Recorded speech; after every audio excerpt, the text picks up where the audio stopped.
Thank you, Michael. Good afternoon, everyone. So this is how it's going to work.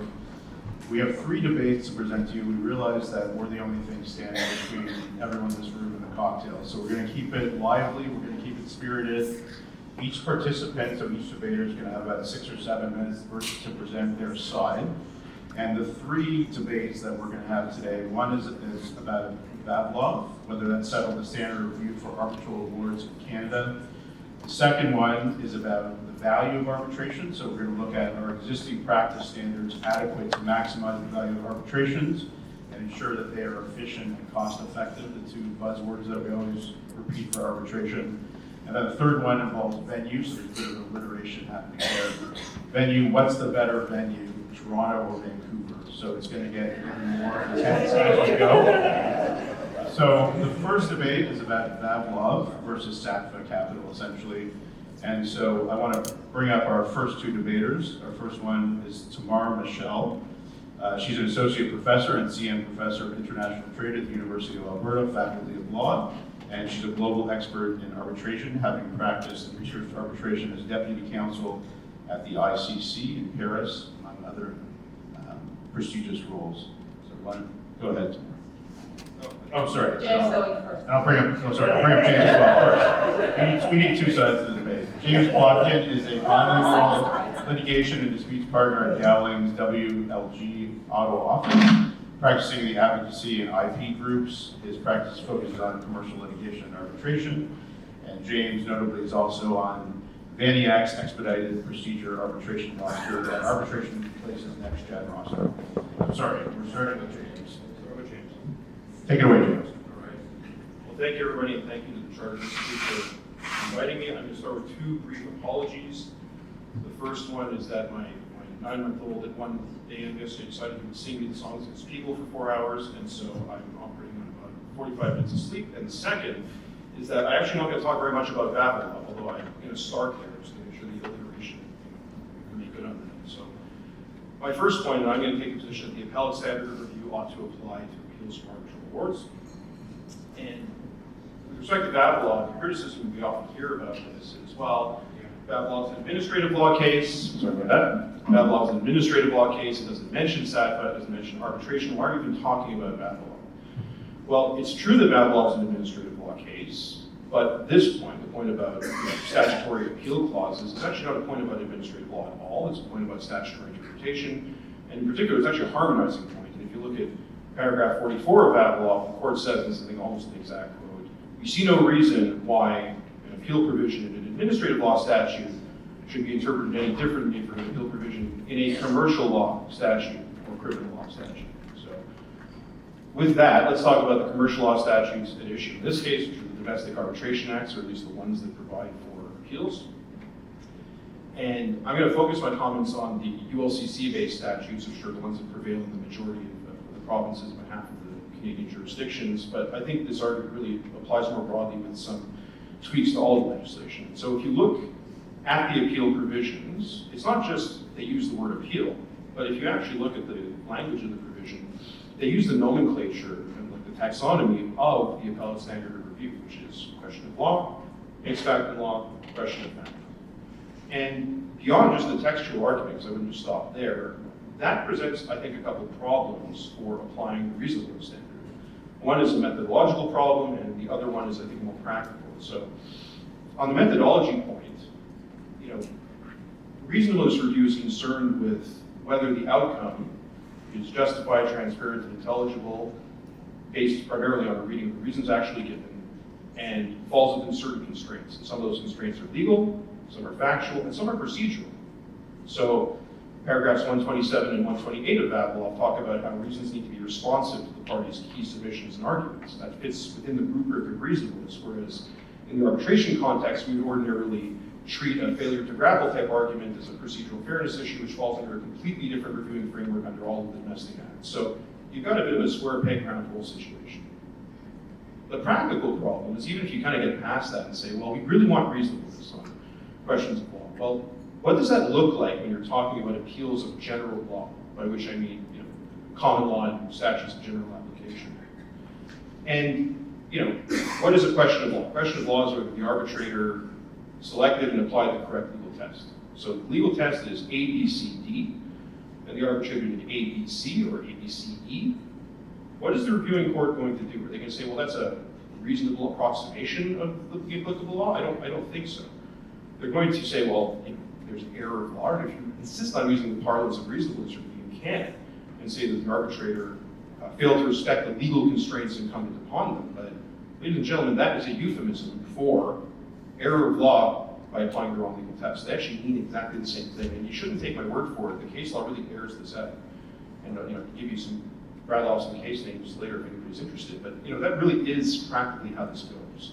And so the statutory interpretation piece is a complicated one, and it's one that here's where I do the shameless plug. Professor Mark Mancini and I did an article all about this in the CJC a few years back, and we go into a lot more detail on that. But I'm going to stop there, with the exception of saying that one thing that really does pervade all of the statutes, the ULCC ones and the other ones to varying degrees, is party autonomy. It really does roar very loudly in these statutes, and even more so than in the model law I would submit, in particular on the basis of the appeal provisions and the fact that they even exist. And so, given how important party autonomy is, what do the parties say? What does it mean when the parties build an appeal clause into their arbitration agreement? You want an appeal on questions of law, questions of mixed fact of law, what have you. Well, this is where I say SATFA gets hoisted by its own petard, because the part of SATFA that ordinary people care about, which is the non-arbitration parts, is the contract interpretation part. In paragraph 47 of SATFA says you read a contract, giving its words its ordinary grammatical meaning in light of the factual circumstances known or known to the parties at the time of contract formation. Well, the ordinary grammatical meaning of the word appeal is a reviewing court deferring on factuous accused issues, but being free to substitute its own decision on pure questions of law. So, unless you have something in the arbitration agreement that signals a move away from the ordinary grammatical meaning of the word appeal, and given we care so much about party autonomy as arbitration lawyers, well, why don't we just hold the parties to the very bargain that they struck and apply the meaning of the words that everybody understands them to mean?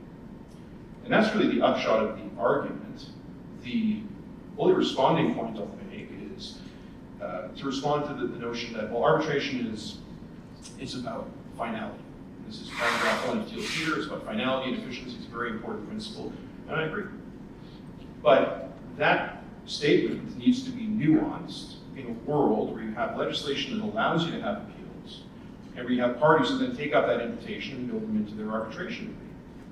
And so certainly for parties who say, we want an appeal on a question of law, or worse, questions of mixed fact of law, or even worse, a full right appeal, even on questions of fact, surely finality was not top of mind or critical for those parties, otherwise they wouldn't have built an appeal into their arbitration agreement. Either they would have opted out if it's one of the opt-out jurisdictions, or not opted in if it was one of the opt-in jurisdictions, like in the territories. So, yes, arbitration is about finality and efficiency in general, but that statement is imprecise to the point of being misleading in a world where you can have appeals from arbitral courts. I'm off. 1 minute. I also want to say something. Okay, expertise, that's the other rationale for why we should defer. Well, there are actually a lot of attacks on the expertise rationale, but given my now 45 seconds, I'll make just the one that's actually rooted in the very same point, which is to say, sure, expertise is often a reason why parties opt for arbitration and appoint specific arbitrators, but expertise can be in any number of things, and sure, I suppose it could be in general law, but often it's more, technical expertise or experience in a given subject matter. And in any event, even if you want to assume that expertise is ordinarily a rationale for deference, it certainly ought to be for anything factually related, where the parties say we want an appeal, and not just an appeal, and to an appeal to a generalist court, okay, a court where you can get somebody who practiced family law for 25 years and is now hearing your arbitration appeal. When parties make that procedural design choice, that to me is a pretty clear suggestion that they're not overly concerned with deferring to the expertise of the arbitrator on points of general law. On other things, perhaps, but on that, probably not. And again, no one is forcing you to have appeals, with the exception of the statutes and the periods. You can't contract out of appeals on questions of law within the court, but that's a peculiarity of those three statutes. But in all of the other statutes, you can contract out of appeals or not contract out of them. So those are the reasons why I think, in a nutshell, the standard of review should be the appellate standard, and I look forward to receiving your email. Thank you, James. Told you we're going to keep it fast-paced, so we're moving right to the other side. Tamar? Okay, thank you. So James is wrong, and I have two main... Rest of those submissions. James is wrong. And I have two main arguments for why that is so. The first argument is that Vavilov, and this is the obvious argument, Vavilov, or the Vavilov framework, simply does not apply to private arbitration awards. And there are three reasons for this. First, Vavilov did not displace SAFA because SAFA did not adopt administrative standards wholesale. The Supreme Court in SAFA simply borrowed a particular aspect of Dunsmuir and explicitly held that the judicial review framework developed in that case, and I quote, is not entirely applicable to commercial arbitration. So James is nitpicking one sentence from Vavilov, I'm nitpicking one sentence from SAFA, and that's the sentence we should go with. Doesn't get any clearer than that. SAFA decided that Dunsmuir reasonableness standard applies to arbitration awards because that is the appropriate standard in this context, not because arbitral and administrative tribunals are analogous or because administrative review standards apply wholesale to arbitration. They do not. The second reason is that stare decisis requires that the reasonableness standards set out in SAFA continue to be applied to arbitration awards. The Supreme Court's intention to overturn itself must be clear. It is not reasonable to conclude that the court meant to overrule SAFA without making any reference to that case, or till Cedar for that matter, or to arbitration for that matter, and without having the matter even argued by the parties. The majority decision in Westek, the later case, also precludes the conclusion that SAFA has been implicitly overruled by Vavilov. Now the third, and this is perhaps the most important reason under this first argument, is that arbitral tribunals are distinguishable entirely from administrative tribunals on many of the foundational elements of the Vavilov framework. So its underlying rationale is completely inapplicable in this context. Private arbitral tribunals are not created by the legislator. They do not administer a statutory scheme.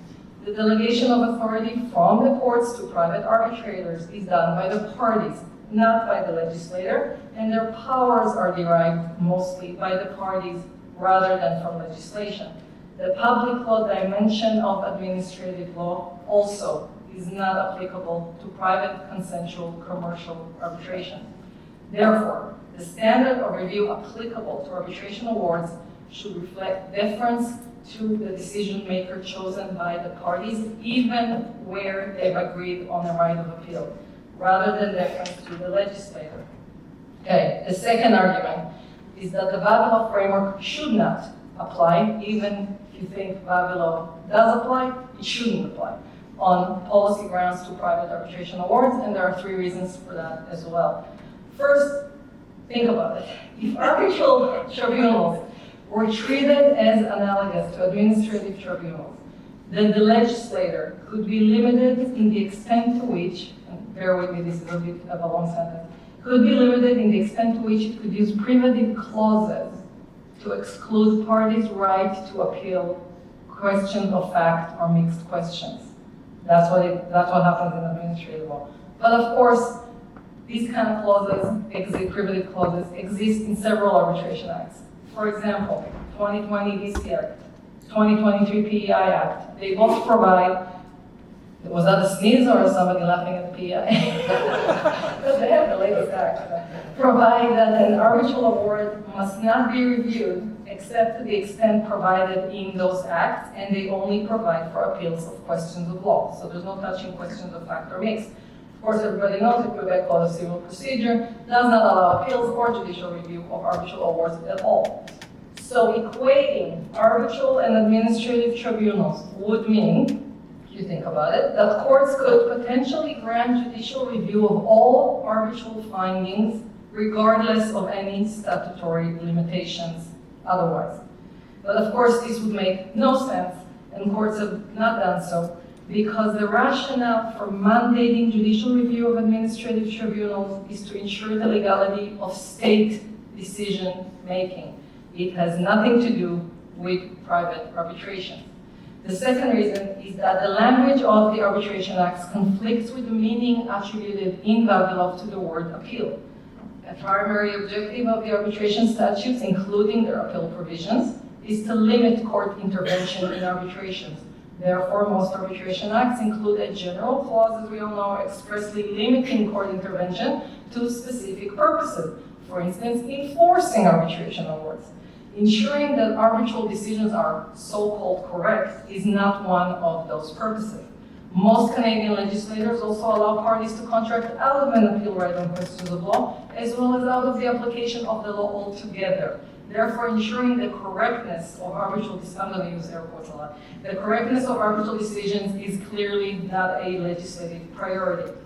Where legislators did want courts to defer to arbitral decisions, for instance, with respect to jurisdiction, they used clear words to that effect, such as the court will decide the matter. Under some arbitration acts, a right of appeal can only be derived from the parties' agreement. It's not provided in the statutes. Arguably, while they enable the exercise of this contractual right, they do not create the statutory right of appeal that Vavilov talks about. Other acts are completely silent on appeal rights altogether. Obviously, they do not create such a statutory right of appeal. These kind of differences between the arbitration acts in Canadian provinces and territories may result in different standards of review applied in different jurisdictions if the Vavilov framework is extended to arbitration. This would undermine both the framework itself and Canadian arbitration law. Nobody wants that. Finally, party autonomy, and this is in response to James's point in the paper and in his presentation on that issue, does not justify extending Vavilov to arbitration. Correctness, what does correctness do? Correctness operates to replace the arbitrator's decision with the court's decision. Parties may choose a right of appeal because they want some review by the court. There's no reason to assume that they want the court to step into the shoes of the arbitrator and to relitigate questions of law. This kind of an assumption does not respect parties' fundamental choice to contract out of litigation, their choice of a decision maker, expert or not, I don't really care, nor does it respect their expectations of judicial non-intervention and finality. These choices and expectations reflect the foundational tenets of arbitration, and they support a default standard of reasonableness unless the parties clearly agree otherwise. The mere use of the word appeal, especially pre-Vavilov, let alone contractual silence, is insufficient to evidence parties' clear intention to adopt a correctness standard. We all know that arbitration is special. Who's with me? Arbitration is special. In that it allows parties to contract out of judicial review of their awards altogether, and even James points out in his paper, as well as in other ways, and I can go on. The word appeal in both arbitration legislation and in agreements also has a different meaning than in other contexts. It means a differential review by the courts to ensure that arbitral findings of law are reasonable. Thank you very much. Thank you.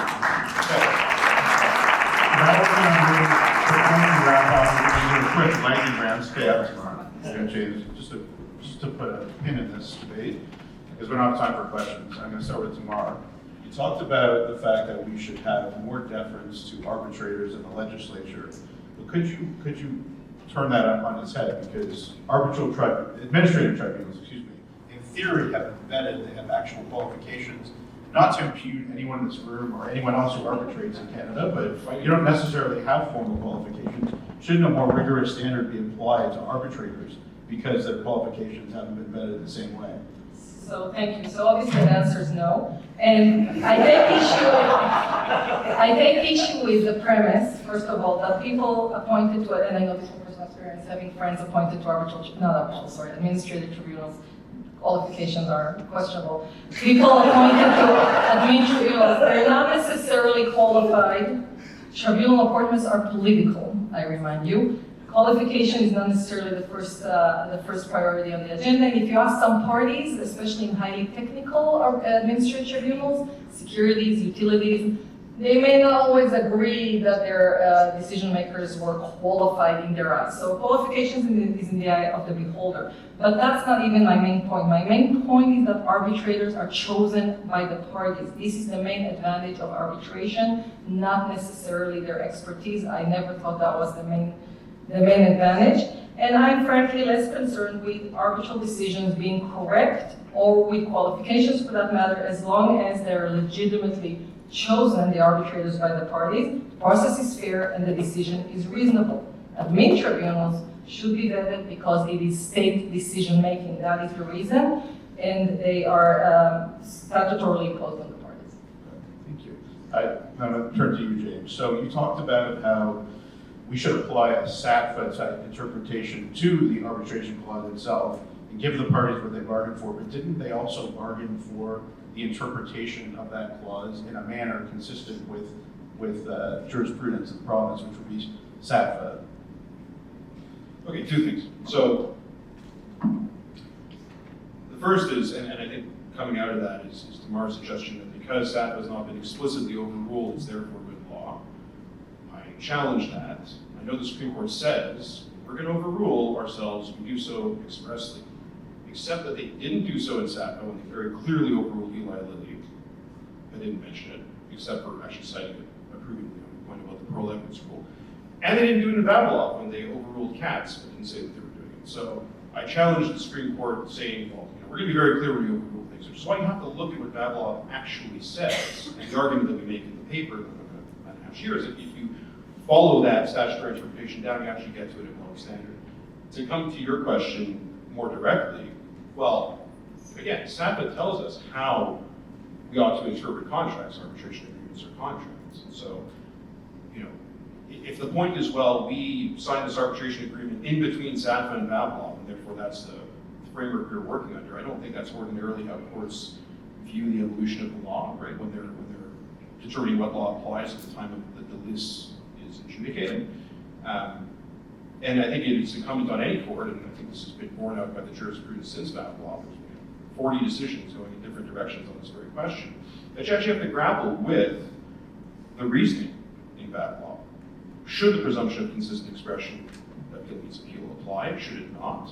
Why not? And again, I lay out in some length and a lot of footnotes why I think it should, but reasonable minds can disagree on that. Okay, and the last question for James. I'm not going to ask Tamar because she's too strident and I'm scared to ask her. So James, tell me, every good debate involves the question, who's going to pay for it? So if we have a more rigorous standard of appeal, less deferential, obviously that's going to be attractive to the losing party because they stand a better chance in appeal.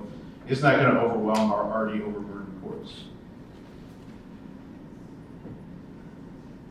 First of all, I'm not sure that that's a valid policy consideration. I don't know that it's one that underpins any of the arbitration legislation. But let's assume for a second that it does. I'm not actually sure that's the case for the very reason I gave in my initial remarks, which is that reasonableness on a pure question of law, pure question of general law, is going to merge conceptually with correctness real fast.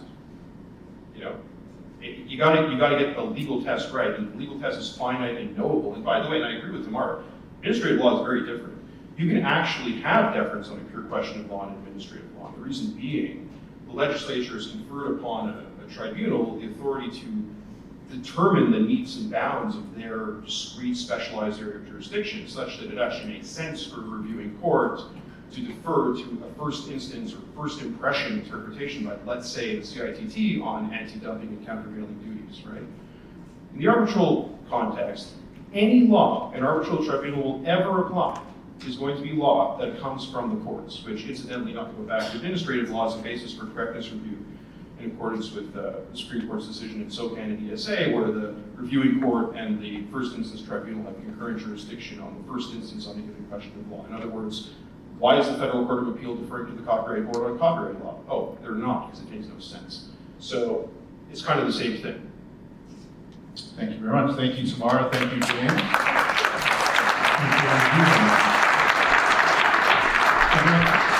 I'm going to call up the next two debaters to talk about whether existing practice standards maximize efficiency and effectiveness in arbitration. And we have with us Janet Walker, who's a professor at Osgood, teaching private international law and international commercial arbitration. And her resume is too long to go through, too long and illustrious. But I will mention in 2022, she was appointed an Officer of the Order of Canada, incredibly illustrious honor. And we have Stephanie Cohen, who has over 20 years experience specializing in the arbitration of complex commercial disputes. And she's also well known for her work on technology impacting arbitration procedure and is the author of the Early Pandemic Model Procedures for Virtual Hearings and an award-winning article on cybersecurity. And so we were going to start with Stephanie. No, start with. I really can't keep you straight. I mean, We're you starting with can. Janet. Janet, existing, you're gonna talk about, go ahead, take it with Janet. All right, school is out. Two caveats. First, I'm not a debater. I never debated, not even in high school. Never pretended to have any qualifications. I've been working the whole day on my qualifications as a hall monitor. And so I've almost reached that height, but debating is just a bit more of a stretch. But second caveat, I have enormous regard for Stephanie's understanding and her deep insight into value. I'm not kidding on this. Value in arbitration, providing value to the parties. So I'm actually quite concerned that at the end of the day, not that you'll favor her view, but you'll think I'm probably agreeing with her. So those two caveats aside, I'm meant to be talking about whether existing practice standards are adequate, and I'm meant to say I'm for practice standards. In other words, you can't get enough. The more, the better. So that's what I'm here to say. Are existing practice standards adequate? Yes, we could even use even more of them. So what I'm going to cite are 4 examples of practice standards that I think illustrate each of them a point in favor of practice standards. First, the IBA guidelines and the conflict of interest. We've been speaking about those today. We're going to speak about them tomorrow as well. Some would say they've just been revised, and some would say they were just fine before. Thank you very much. And they'd say the little bit of a tweaking that they got this time around was not really worth the effort. And of course, then with that, of course, everyone needs to go back and read them again. And is that really worth the trouble? So for example, they introduced a duty of curiosity, or they underscored it. I mean, didn't that exist before? I'm beginning to wonder that if before these standards were introduced, whether I actually needed to include it on the disclosure that I actually had a connection with a person named Dr. Jones. Many people might not have guessed, but if you had any degree of curiosity, they might have worked it out.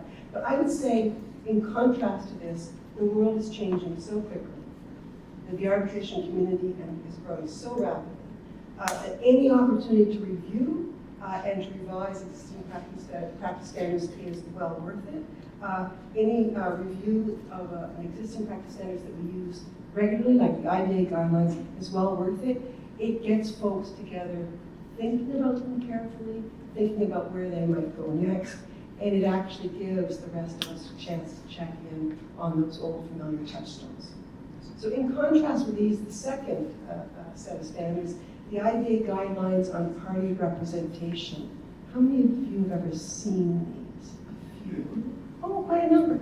They were introduced in 2013. They've never been touched again. How many have actually used them?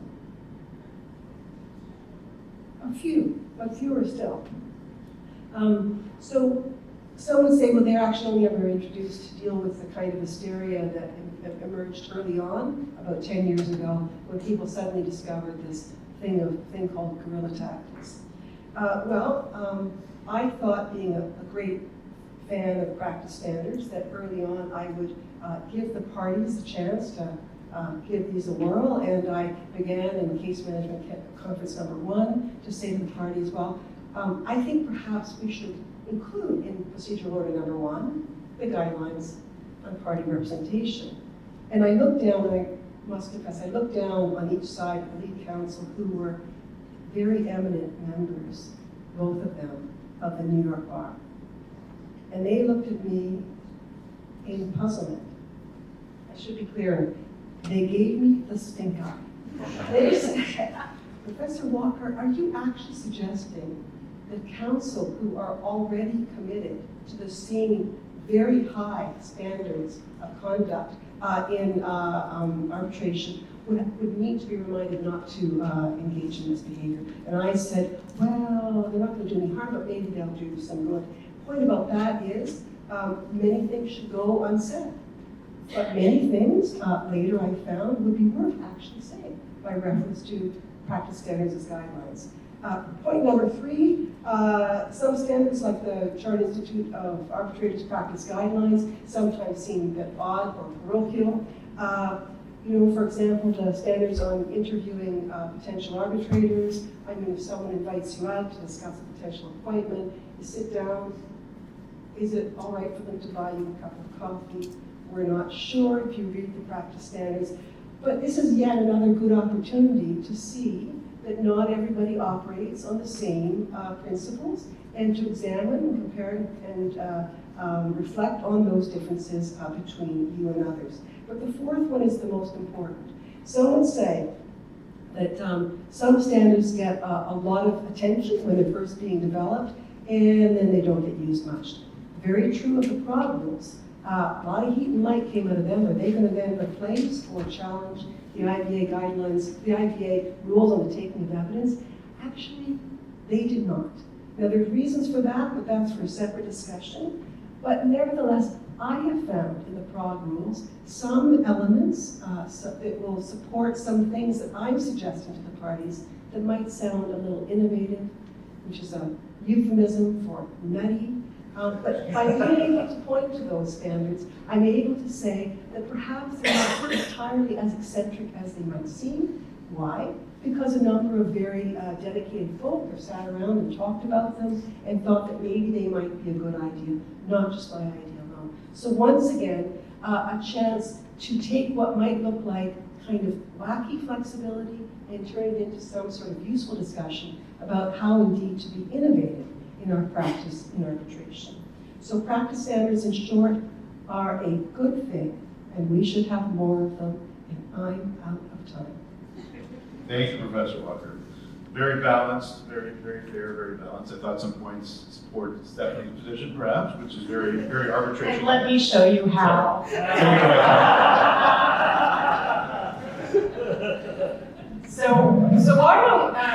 I'm gonna try and convince you that practice standards, if anything, tend to encourage a cookie-cutter approach to arbitration. They encourage worshiping of false gods, and they're generally unnecessary. And before I walk through those specifics, let me take the examples that Janet gave to you and show you how useless most of the practice guidelines that we have around today are. So beginning with the IBA guidelines on conflict of interest, Janet's main point here is that it's useful to review guidelines from time to time and come back to them.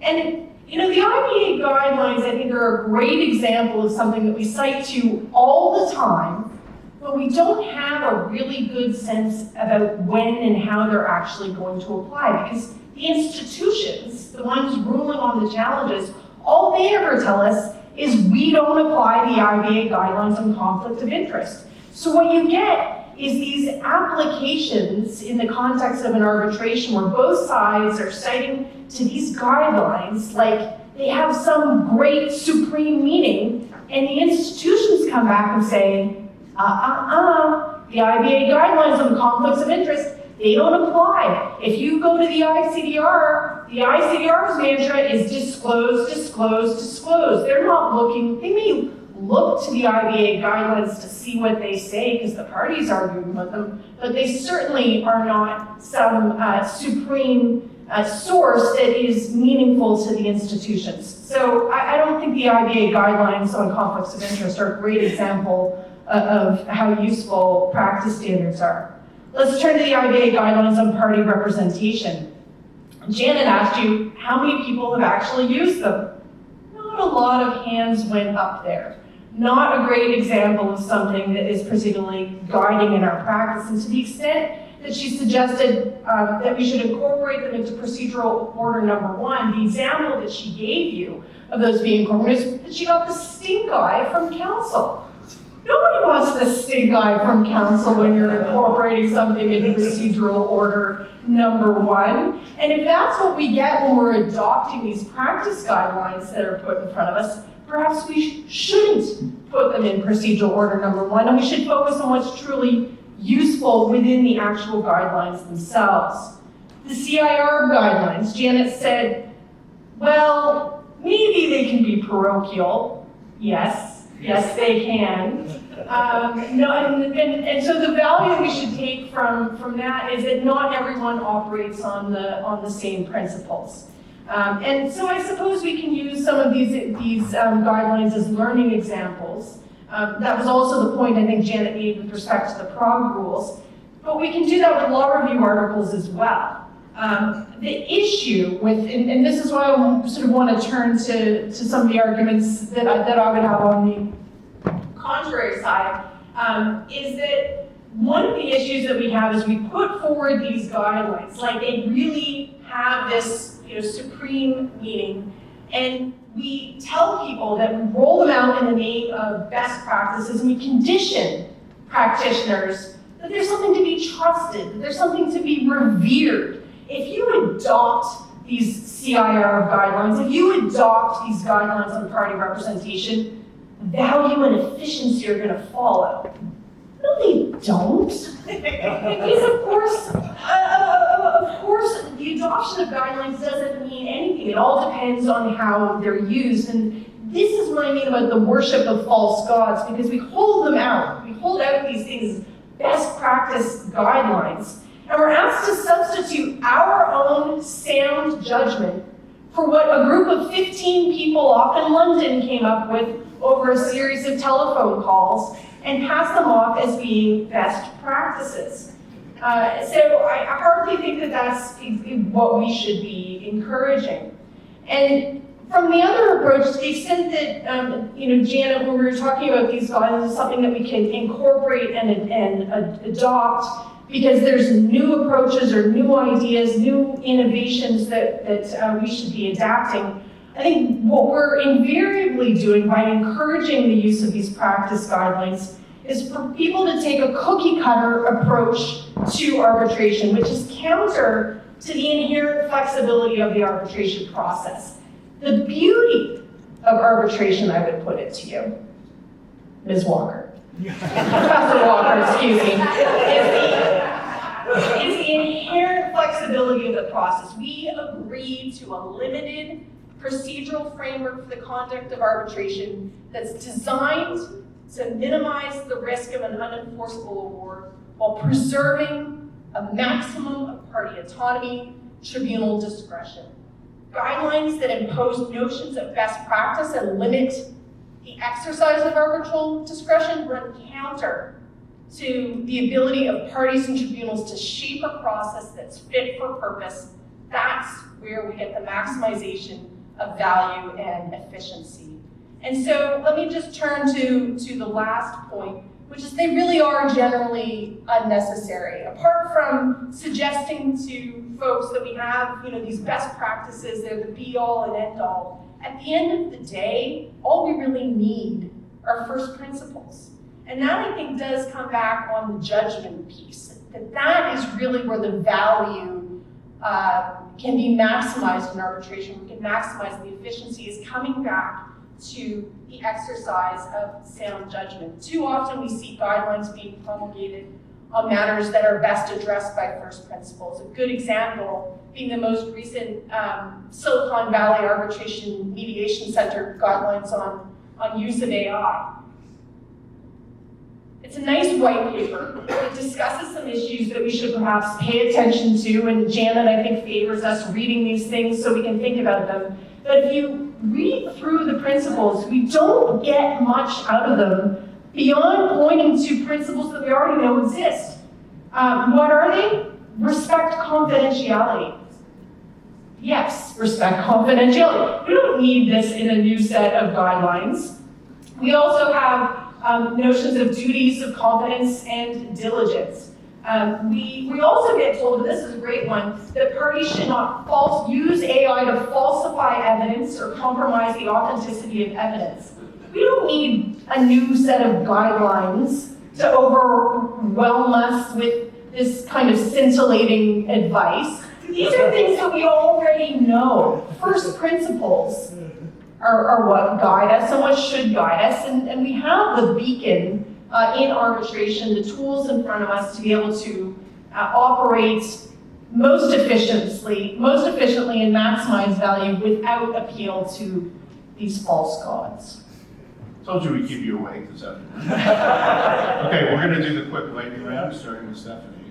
So Stephanie, you arbitrate in New York, where there is an established arbitration council bar. We don't have that as much in Canada, as you know. Doesn't that militate in favor of imposing more practice standards? Because what we have often in Ontario, BC, the provinces, we have something called litigation council, the unwashed masses entering arbitration and bringing all their bad habits and bad ways. Don't we need more practice standards to rein those people in? Yes, we do. That is not, practice standards aren't what rein the unwashed masses in. It's the arbitrator. The arbitrators rein them in, and the arbitrators don't need these practice guidelines. I mean, one of the biggest problems is a mismatch in procedural expectations. That's job number one for any arbitrator, is to make sure that there's an understanding, that everybody has the same understanding of what the procedural expectations in any given arbitration are going to be. We don't need practice standards for that. And Janet, what about Stephanie's point about it's too cookie cutter if we impose more rules? The beauty of arbitration is that there is a free form aspect to it. There's party autonomy. The parties are deciding how they want to structure their dispute resolution. Does that inhibit more practice standards? Does that inhibit that freedom? Okay, so I just want to check in for a second. Free form. Now, how many counsel out there are very happy when I write in my procedural order number 1, I'm going to decide this free form? So I'm getting a little bit nervous here. But indeed, you're absolutely right. If they're treated as rigid dictates of the way you approach the procedure, absolutely not. But I've only ever seen them adopted, I've only ever proposed they be adopted as a guideline for the tribunal to refer to as needed. And again, the emphasis here is that some things should go without saying, but maybe not. And some things are good reference points, so that when you make an order, you can say not just, I think that's a good idea, but actually relying upon this particular practice standard, I'm supported in that thought. Thank you. Very well argued on both sides, and please join me in thanking both our debaters. For our first debate, we're going to debate which is a better venue, Vancouver or Toronto. So if I could bring up Alexandra Mitretodis. She's a litigation and dispute resolution partner in FASC's Vancouver office with practicing class actions, international and domestic commercial arbitration.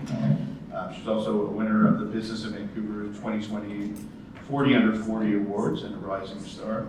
And also on the Vancouver side, practicing in Toronto, is Christina Doria. She's a partner at Baker McKenzie's Toronto office. She co-chairs Baker McKenzie's North American International Arbitration Group. And she was a founding steering committee member of the Baker McKenzie's Women Arbitration Group, and she's also on the Next Gen arbitration roster at Arbitration Place. So we're kind of doing a flip here because Alexandra practices in Vancouver. She's originally from Ontario, but she's taking the Toronto side. And then Christina is vice versa on that. She practices in Toronto, but she's going to be supporting Vancouver. So we're going to start with Alexandra presenting the Toronto side of things. I should say, it should just settle the debate right there that I'm from Toronto and I've moved to Vancouver as to the West Coast, being the West Coast, but in any event, we'll have some fun. So, well, do we have to? I mean, it sounds like I will. So, Toronto presents several practical advantages over Vancouver as a venue for international commercial arbitration. Toronto is a major business hub with a strong legal community and a wealth of experienced arbitrators. While the rest of Canada, namely Montreal, may be dissatisfied with Torontonians referring to the center of Canada as Toronto, despite the fact that it's not actually the center geographically, let's be real, Toronto is the only city in Canada that has a major economic center and a well-established infrastructure for commercial arbitration and a robust legal community and experienced arbitrators to support it. My points today are going to fall into three categories. First, the legal framework in Ontario. 2, the legal expertise that you have in arbitration in Toronto. And 3, the convenience of having arbitration seated in Toronto. On the law, like Vancouver, Ontario's International Commercial Arbitration Act is in line with UNCITRAL's 2006 model law amendments. So Vancouver gets no advantage there. Like Vancouver, Ontario has adopted the New York Convention, no advantage there. However, while both BC and Ontario's International Arbitration Acts are very similar, almost identical but for verbiage, they both do require arbitrators to disclose any circumstances that might lead to doubts about their impartiality or independence, and both allow challenges based on these grounds or lack of agreed qualifications. BC is more specific in requiring a real danger of bias for such doubts to be considered justifiable. BC specifically states that justifiable doubts about the independence or impartiality exist only if there is a real danger of bias on the part of the arbitrator conducting the arbitration. Ontario does not explicitly include this real danger of bias standard, which may imply a potentially broader interpretation of justifiable doubts. As a result of this, counsel in Vancouver could end up with a biased arbitrator. As for legal expertise in arbitration, Toronto is more populous than Vancouver, and therefore Toronto has a bigger pool of lawyers that gives rise to more specialized lawyers who have particular expertise and full practices in international arbitration. Parties don't want a jack-of-all-trades counsel when it comes to arbitration matters. They want someone who is specialized in it. Further, many law schools in Ontario have a greater focus on international law and comparative law. For example, University of Ottawa offers specializations in international law and dispute resolution and the ability to obtain both a common law and civil law degree. U of O has also won the Miss Moot several times. U of T has a joint JD and MA program in global affairs. As a result, the pool of lawyers that end up working in Toronto tend to come from schools where they've had an educational focus in international work and potentially civil law as well. Toronto's legal community also includes a number of lawyers who have both degrees, and as we know, many international arbitration parties end up coming from civil law jurisdictions, not common law ones. As for location, with respect to accessibility, Toronto's extensive infrastructure and international connections makes it easily accessible for international parties. So let's talk about facilities. You have Arbitration Place, which offers a hearing venue with a roster of resident arbitrators, including the one Christina's on. Based in Ontario and court recording services, Arbitration Place has also partnered with international institutions like the Beijing International Arbitration Center and the LCIA. There's also TCAS, the Toronto Commercial Arbitration Society, which offers lists of member arbitrators located specifically in Toronto. As to travel, Toronto's Pearson International Airport, while it may annoy many people, offers a greater number of direct flights than Vancouver to major global destinations. This is more convenient, but also more cost-effective for parties traveling from various parts of the world. There's also an increased amount of flights available, which makes it a more accessible hub for international arbitrations. It takes 9 hours to get from Vancouver to Europe. 9 hours. It takes only 6 hours to get from Toronto to Europe. And to get to New York, it's less than 2 hours from Toronto, whereas it's over 6 hours to get there from Vancouver. On top of that, you have time zone differences. Vancouver, being on the West Coast, is 3 hours behind East Coast, the Eastern time zone in both New York, the rest of US and Canada, and it's 9 hours behind Europe, other than the UK, which is 8 hours behind. Vancouver's the second last time zone, so the only one later than it is Hawaii. As for food scene and hotels, Toronto boasts a wider selection of hotels, restaurants, and transportation options, enhancing overall convenience and comfort for visiting parties. Toronto currently boasts a total of 16 Michelin star restaurants. Vancouver has 9.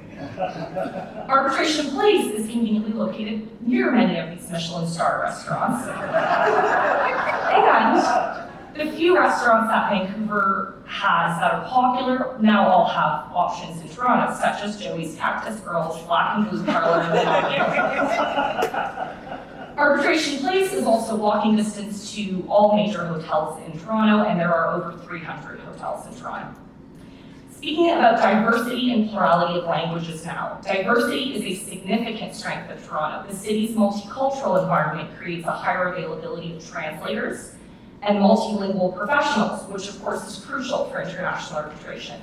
Toronto is the second most diverse city globally, with 49% of its residents being foreign-born. Additionally, Toronto is the most multicultural city in the world, highlighting its home to over 250 ethnicities speaking over 175 different languages. It's a huge asset in international arbitration to have lawyers who understand cultural differences and who speak different languages. There are also significantly more Francophone lawyers in Ontario than there are in British Columbia, which is again an asset for international arbitration work. Furthermore, Toronto's access to numerous embassies provides additional layer of security and convenience for international parties.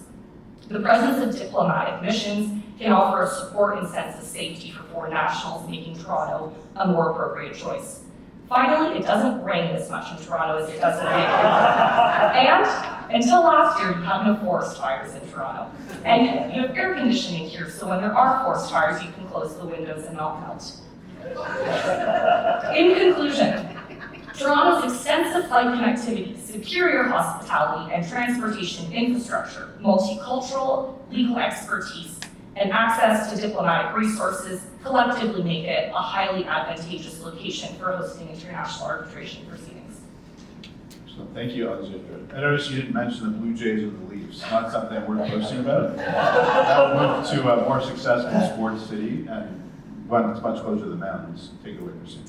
Thank you. So when I was preparing my part of this debate, I didn't rely on a province's tourism advertisement so much, but I would really like to talk about why Vancouver is truly a better seat of arbitration than Toronto. Now I know we're in Toronto, a lot of you are Torontonians, this probably comes as a shock.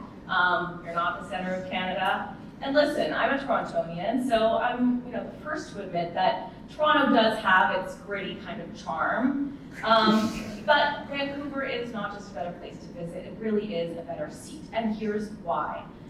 Toronto is a major city center, but it just does not have the geographic advantage that Vancouver has. Toronto's close to New York. We've got Edmund Sussman who came by because it's not that far away, but well, that's wonderful. Why not just go arbitrate in New York? What Vancouver has is proximity to Asia. It is the gateway between North America and Asia, covering a huge population and a huge amount of disputes that arise, as well as the connection to the US and all of the tech disputes south of the border in the West Coast. When we look at the growth of arbitral institutions, we see that while the Americas have had great increases in caseloads, Asia has far surpassed those. The AAA or ICDR has had a 380% increase, very impressive. The ICC 510%. But then let's look at CIArb and the Hong Kong International Arbitration Center. 2,580% increase and a 275% increase for the Hong Kong Center. And Anthony is smiling because I got these stats from him over the weekend. Now, so there's clearly geographic growth for arbitration in Asia, and there's no reason why VANYAC can't become the next big center in arbitration. Now, I just mentioned VANYAC. What is that? The Vancouver International Arbitration Center. Ladies and gentlemen, it is the only international arbitration center in Canada. Yes, Toronto has, and Ontario has CIArb Chambers and ADRIC, but those are primarily domestic institutions. VANYAC has international commercial arbitration rules that were amended recently on July 1st, 2022. So what's not to love? They were amended recently, they're modern, and they were amended on Canada Day. So moving on to the legal framework. The legal framework in BC is excellent, bar none. BC amended its International Commercial Act in 2018 to adopt the 2006 model law, granted, like Ontario.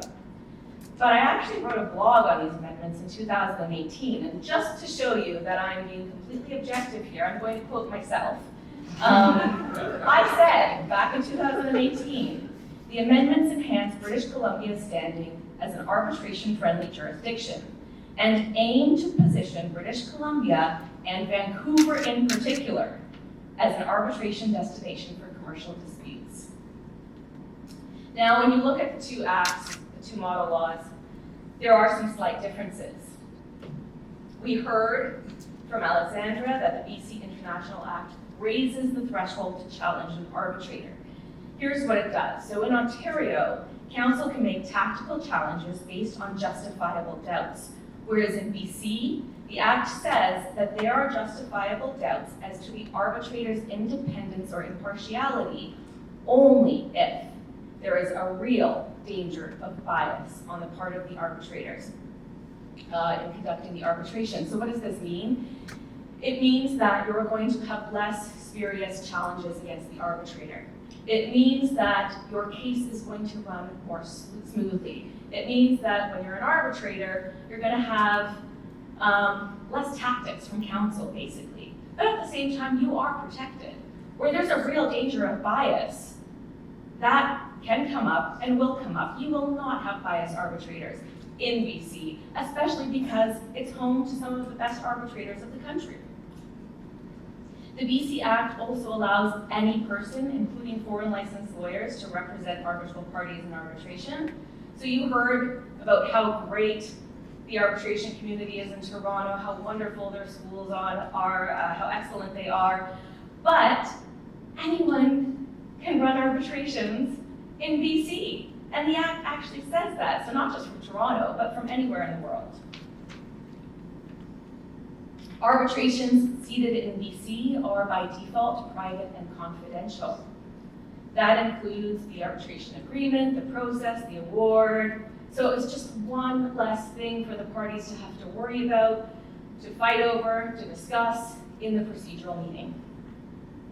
And for all the third-party funders in the room, you're obviously going to love BC as a choice, and so will cash-strapped claimants, because in BC, third-party funding will not hinder recognition and enforcement of an award. The BC Act expressly allows third-party funding by stating that it is not against public policy. And then finally, this one is for all of the arbitrators in the room. Did you forget to put an immunity provision in your terms of appointment? Well, hopefully not, but in BC it's built into the legislation. So arbitrators have immunity by law. So while mentioning all of the substantive points, I really hope you've all been wondering when I'm going to state the obvious.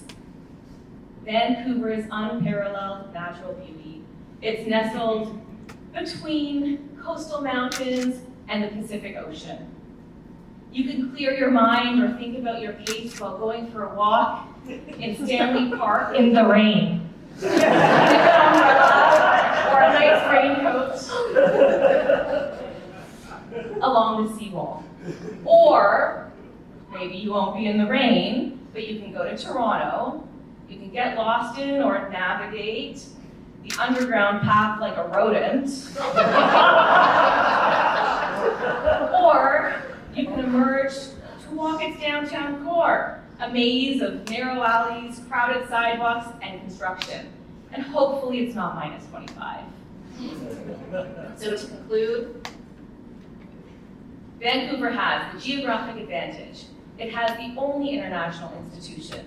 It has modern legislation that sets a higher threshold to challenge an arbitrator, gives you a private and confidential arbitration, gives parties more freedom for third-party funding, allows parties to be represented by counsel of their choice, and it gives arbitrators immunity.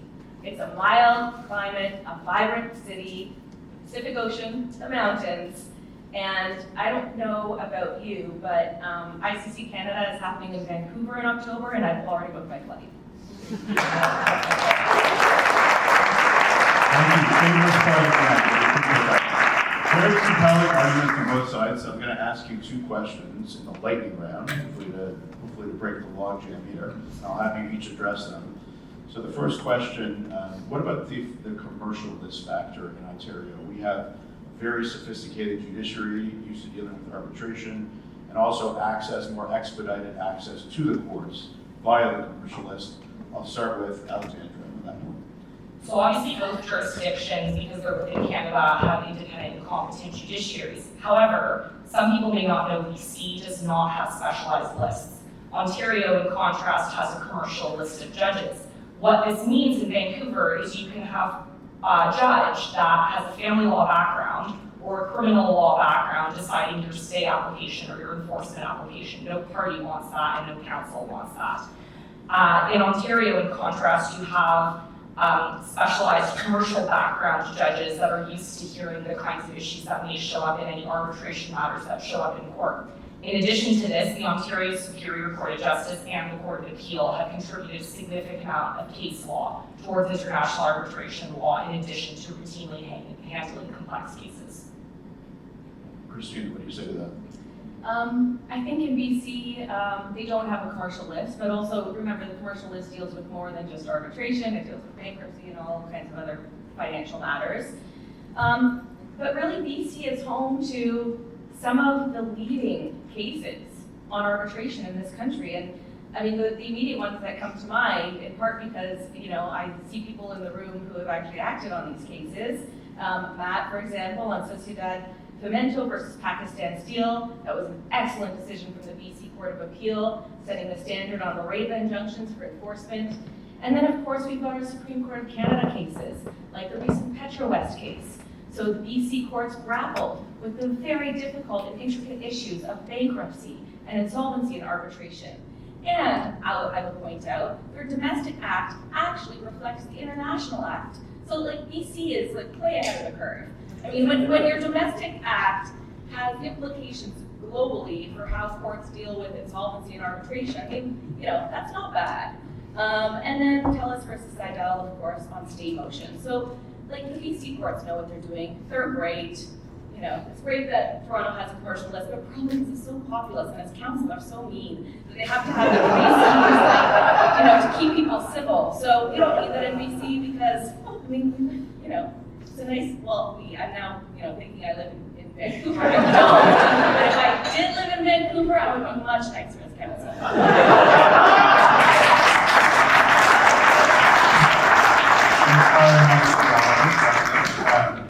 So second question for you, Christina, you brought up VANIAC and the fact that Vancouver has a set of international rules. And I also point out that VANIAC is a designated appointing authority in the absence of a clear selection clause, which is a nice little twist in Vancouver. It's a bit of a softball, but I'll let you start first. Address that factor. Does that decide things in Vancouver's favor? It does. It's often hard for parties to agree on an arbitrator, and in Vancouver, you at least have an appointing authority. In Toronto, you're going to go to the Superior Court and wait 9 months. What do you say to that, Alexandra? So Vancouver actually gets no advantage by having the VANIAC rules just in Vancouver because you can use VANIAC's rules and procedure anywhere in the world, the same way that you can with the ICC rules, the LCIA rules, the ICDR rules. So you don't have to have your arbitration seated in Vancouver to use its rules. You can have your arbitration seated in Toronto or wherever else and use VANIAC's rules. So there's no advantage to Vancouver specifically by having access to VANIAC's rules. Any city, any country can use them. Can I just say one final thing there? I'm just going to say, I don't remember having rights to reply. well, I don't There's no reply. I don't, but it's the Torontonian in me, I just can't help. ICC Paris, AAA New York, CIAC Singapore, SCC Stockholm, VANIAC Vancouver. See, the Toronto lawyer, the Toronto came out of the Toronto lawyer, because she has that last one. We'll give a chance to reply for Alexandra. I'm not sure I understood the point.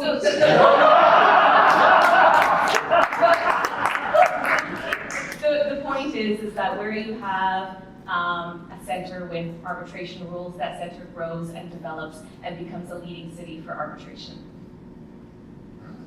Finish on that. Excellent debate. Thank you to both of you. Thank you to Michael. Thank you for organizing the segment. I think we're where we want to be, cocktail hour.